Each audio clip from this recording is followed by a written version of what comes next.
Welcome back to the Front Three. Lovely to have you guys on YouTube. Today we're talking about 3 things we learned from the weekend. Chris, I think your point comes up first here, right? With Spurs. It's the overhaul. It's the change in fortunes and everything that comes with it. I think the biggest thing is the structure he gives them. There was something that Morgan Schneiderlin said when they were at Southampton together, that on the surface it seems like we're running more. We're actually running more organised. And I think that organisation, that kind of pathway for these players to work in, just helps them so much. And you see it most, I think, in the assist maker for the second goal, Eric Lamela. He's gone from someone that was seen as a flop, that was trying to be pushed back to Juventus, back to Italy, with Juventus, to now someone that's changing games, that's scoring goals, contributing. And I think it's because he's given that structure. That's interesting. How do you think Pochettino, or from a manager's perspective, they describe it? I think discipline. Okay. In the sense that there's a very good story that Thierry Henry tells, where when he was at Barcelona, Guardiola used to operate almost with a line that went across to the final third, this T of almost organisation, whereby you had to stay in your position and within the framework until you reached the final third, and then you had freedom in the final third. Yeah. And that was because that was the moment where you could kind of interchange and it was safe to do so. Yeah. I think he's given them a very similar thing. It's funny, when he was at Espanyol, kind of right back at the start, Guardiola played against him a few times, and he said after one of their meetings, I really enjoy his team because they remind me of a lot of kind of the way that we play as well. And I think it's so lovely to see someone else who plays in the way that I want. It's certainly a backhanded compliment, I give him that. Yeah. But I think you can draw certain comparisons between the two and the way that they operate. And even he said himself, just in relation to his midfielders, he likes midfielders that get into the opposition areas, that really press quite high and do kind of the athletic things. And I think if you look at the central midfield they've got now, Dembele, Dyer, they're both players that can cover ground. Yeah, Adam's been speaking about that for some time, kind of the Dembele Dyer role, and obviously the holding midfielder that allows them to do that, the operating two there, Dave. You know, I'm interested overall in that midfield structure. It's fascinating. It is a 5, isn't it? So yeah, really interesting, Lawrence. I think the midfielders, they all have their roles. You've got Eric Dyer that's holding, that's breaking the play up, that's putting in crunching tackles. You've got Dembele, who's the link man. Christian Eriksen, the creator. I'd put Dele Alli as sort of a pressuriser, and I think he's taken this role very well in the Spurs team to pressure the opponents and get into their penalty area and try and score goals. And we saw Son on the right wing again today in the first half against Spurs, another player that likes drifting inside, obviously replaced by Eric Lamela later on. Quite like how they do combine these attacking midfielders. The combination play between them is quite good. A question as well sometimes, to evolve this Spurs team, if you want to take it a step further, I think like a natural wide player could come in, really stretch the play horizontally, because I felt at moments it was sort of Danny Rose versus Pablo Zabaleta in an attacking sense. So if Spurs wanted to like push to that even a further stage, maybe like a natural sort of wing, like a sort of touchline hugger could come in and really do a good job for them. Like an Aaron Lennon almost. Do you think it? But that's part of the thing with them, is actually they're quite centrally focused, and then it gives Eriksen and Son a bit of latitude to basically just push out only when they need to. So they're not a narrow side, but their strength is in almost the core. I think as well it exemplifies and helps the strengths of the fullbacks, because both Danny Rose and Kyle Walker are better going forward than backwards, I think. Rose started out as a midfielder anyway. So again, he's got that foundation as someone that was playing further forward, so he understands what's needed. And I think when you can take a player who, let's say Kyle Walker as the example, someone who's actually seen as a weakness for this Tottenham side usually, someone that can be got at, and you make him a strength, I think that's fantastic coaching. And that's where you have to really give credit to Pochettino, because I think he acknowledged and almost realised that by keeping the pitch narrow, he was almost matching City, because they don't have traditional wide players, I don't think. Navas is one, but I think it unbalances them when they play Navas, because you've got someone on the other side who's not willing to go that wide. Chris, did you write a profile on Pochettino when he first came to England? I did, yeah, the New York Times. How much has he changed in that time, or how much have you seen him sort of get what he wants in English football? I think he's become more flexible, which I think is becoming a consistent theme for managers at the minute. They need to be flexible and adapt to the game and the opponent. I'm seeing that with him in the sense that he's got core principles, he's got the energy, he's got the pressing, he's got the willingness to kind of compact an opponent and make them choose difficult pathways for their passing and things like that. But I'm also seeing a flexibility in the sense that he can put wide players out there if he needs to. Mm-hmm. He can put players like Lamela who can go wide, but ideally would rather be inside anyway. And because he's got that little bit of change and that bit of flexibility, that buzzword, with a player like Lamela, it gives him more options. And of course, Dyer in there and Dele Alli, both quite flexible players. Guys, I was wondering this. Can either of you name another team in the Premier League in the recent era that has played in the way that Spurs have played? A lot of people ape each other, don't they? Because, there was the Benitez Mourinho era. It's very clear what both managers were trying to do. Sir Alex sort of fitting in against that almost. But Spurs are not playing like any other side in the league. Not even Liverpool, because people talk about pressing. Gegenpressing's not the same kind of pressing that Spurs are doing. So who else has played like Pochettino-esque football like this? And is that helping Spurs to break the Spursian way? I think it's a diversity of the Premier League that this new style is coming in, that is positional-based pressing in a way. That's what I'd call it, with quite a short build-up, short passing, good ball retention. I do think it is quite new, and like you mentioned, Liverpool's gegenpressing is completely different. That's pressing when the ball's lost and really getting that numerical superiority in areas high up the pitch to get the turnover. The only other side, obviously, is playing intricate passing, and that vine of Leicester City, and everyone's sort of saying Leicester City playing like peak Barcelona, whatever that means. I was going to say just that, in fairness, that I don't think it's a carbon copy. I see traits in Leicester, though. Short passing, I definitely see traits. Short passing and the short passing. I don't think there's as much versatility in the formation. Personally, not at all, I see traits. But Dave, I'm not saying it's a full team system. What I'm saying is, when we saw that short passing, that was the only other time this season that I've seen something that almost even looks Spurs-esque. I know exactly what you mean, where they're getting the ball down the right-hand side and Mahrez is playing it inside and so forth. For me, Leicester City are completely different to Spurs. Leicester City are very, very direct. They either go to Mahrez or they go to Jamie Vardy. That's what they do in their transition. That lovely bit of play, yes, they did do that, but it's not a consistent thing for them there. They consistently look for Vardy over the top. They can look for the early ball in behind, or they will go to Mahrez and let him break, let him run at teams and let him create things. So for me, they are the polar opposite of the same. One team that's a possession-based, positional play, aggressive pressing side. The other counter-attacking, more in a Diego Simeone, sit really deep, block off the balls into midfield and break wide. I think they share that structure, though. The structure and the pressing. There's more of the defensive elements I think they share. Yeah, maybe it's that. For me, I was actually just looking for a smooth transition into our second subject, but it's really more for me that they show confidence in possession, that Leicester side. We saw them lose against Arsenal. I think they lost because they also lost their discipline, which is something consistently the last few weeks and months as they've risen up through the league, we've talked about. That's been a foundation of them, is they're so rigid, they're so entrenched in this discipline that Claudio Ranieri has given them. But if you look at the red card with Danny Simpson, or the second yellow, and also Vasilevsky's free kick, which leads to the Danny Welbeck goal, they're both instances where they've been too desperate to win the individual battle, the individual duel, that they've gone overboard needlessly, and it's cost them something in the bigger picture. A few weeks ago, Chris, you were saying, and I thought it was quite interesting, that on the three that we were going to pick, you said the comparisons between Atletico Madrid and Leicester this season. What was your point there? Where were you going to go with that? It was what Dave touched on. I think he'll be even better to speak about. It's that idea of being quite deep and entrenched and essentially unloading on a team really quickly. I mean, we talk about the directness. I think a lot of people think it's easy to play direct football.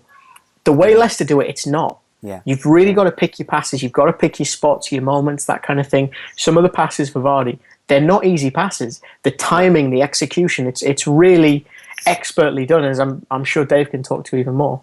Dave? Yeah, I think like one player that's really standing out for me in the last few weeks is Danny Drinkwater. His array of passing, obviously a Man United graduate, so he has that talent, but some of the balls he's playing, like Kristen is saying, into that channel, I think that's what's so good that Leicester do, is that when they go to Vardy, they'll break in between the fullback and the centre half, and they'll consistently find that space. And then Vardy, with his pace, just so threatening. So if you can find that pass to Vardy and then get him in behind, you're sort of laughing. Or alternatively, you get it to his feet and then you're running him behind. That's another very promising thing that we've seen from Danny Drinkwater, is getting past the forwards. And N'Golo Conte, how much ground does N'Golo Conte cover? It's an absolute joke. He's a beast. He's won more tackles than any player in the Premier League. His heat map is the most varied and spread, isn't it, in a game? He's just so good. Like, again, Wenger said, we looked at him or so forth. Why are more teams not looking at not looking at players like that? I mentioned him a while ago on a United preview of something as a bit of a laugh. N'Golo Conte, just because I saw that his defensive stats in Liga were a joke. They were that good. Tackles for fun, interceptions for fun. And it's interesting that no other Premier League team has sort of gone, wait a minute, this lad looks pretty decent. This lad looks like, statistically, this lad has got quite a bit. I've not seen any of him and N'Golo Conte play because he played for Caen, I think. But how he's sort of becoming this player, United could do with him. Again, Arsenal could do with him. An energetic tackling midfielder. It's just really good to see. And going back to sort of the point, what I love about Leicester is again, the two dimensions of their counter-attacking, that they have these two massive weapons that are firing on like all cylinders. Again, I thought Mahrez, probably I wouldn't have taken Mahrez off. I questioned it as soon as the change was made. I thought that is, for me, that you shouldn't be making that move. You've got one of your two best sort of counter-attacking players. You're down to 10 men. Keep both those players on the pitch. I potentially would have gone for the Mancini 3-4-1-1. I call it the Mancini 3-4-1-1 because it's a formation that completely destroyed Man United in one of the derbies. City went down to 10 men, and then City went down to 10 men. Second half, Mancini went to a back three, four in midfield, and then one attacking mid off a striker, and it worked so well. I thought that would have given Leicester City so much more on the break. They'd gone direct centrally to Mahrez to get ahead of steam and then try and slide Vardy, and it gives Arsenal a lot of problems.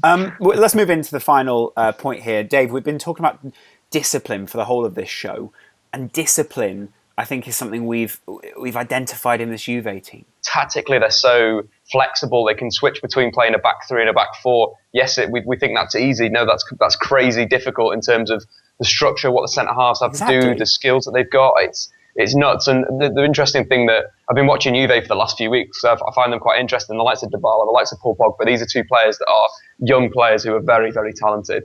And when I've been watching Juve, they've been playing a 3-5-2, so three centre halves, where probably Barzagli, Bonucci in the middle, and then Chiellini, and then a midfield five of Marchisio Holding. Then you've got Lichtsteiner on the right, Evra on the left, and then Pogba, Khedira, and then Dybala and Morata up front. But what he switched to against Napoli was a flat four. Played a 4-4-2, and we've not seen Juve play this system really for probably before the days of Conte.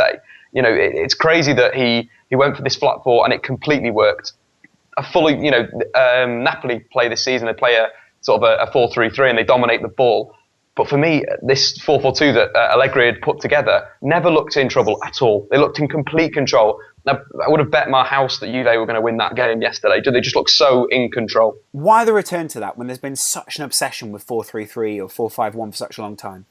I think we're going away that we're realising again that if you play this compact system like Atletico Madrid, like Leicester City, if you play a compact 4-4-2, it can compete with absolutely anyone. You'd also argue that Barcelona, defensively, when Lionel Messi gets tired, they switch to a 4-4-2 system where Messi they just leave him to defend on his own.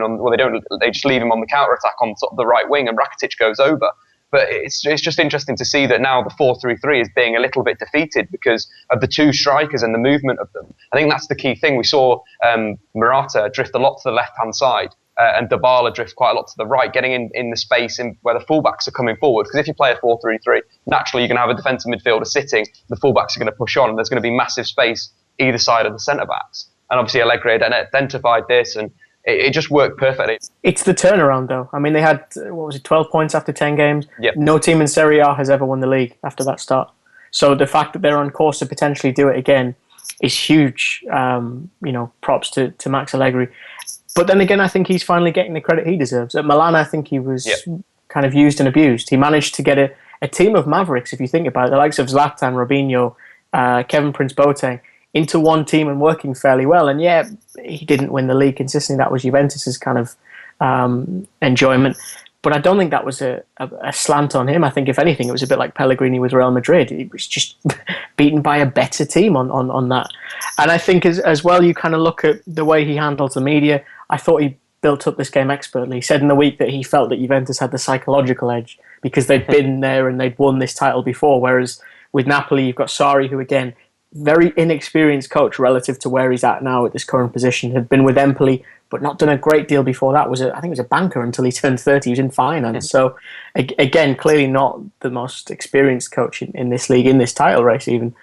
And I think in many ways he kind of won it the second he said that, because it just put something amongst the Napoli players. And then slowly things started to ramp up. The Bonucci clearance in the first half, the Buffon save, those little clutch moments that I think are so important to winning your titles because they lift the confidence of everyone, and I think they shatter it of your opponents.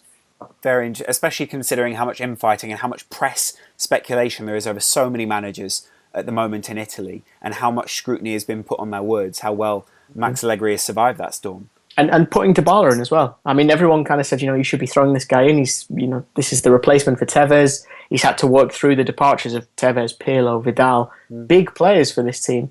And yet he's been very careful and very sure about what he's doing. He wanted to introduce Dybala slowly. He's done that, and now I think they're 15 games winning on the bounce. It deserves a lot of credit, I think. Also, something quite fascinating about the combination of Dybala and Paul Pogba in there, because a player like Pogba, who seems a mercurial talent and someone who they would want to build a team around, in years gone by, you'd say, is that a threat to him? Is it someone who's going to take away from the shine of his?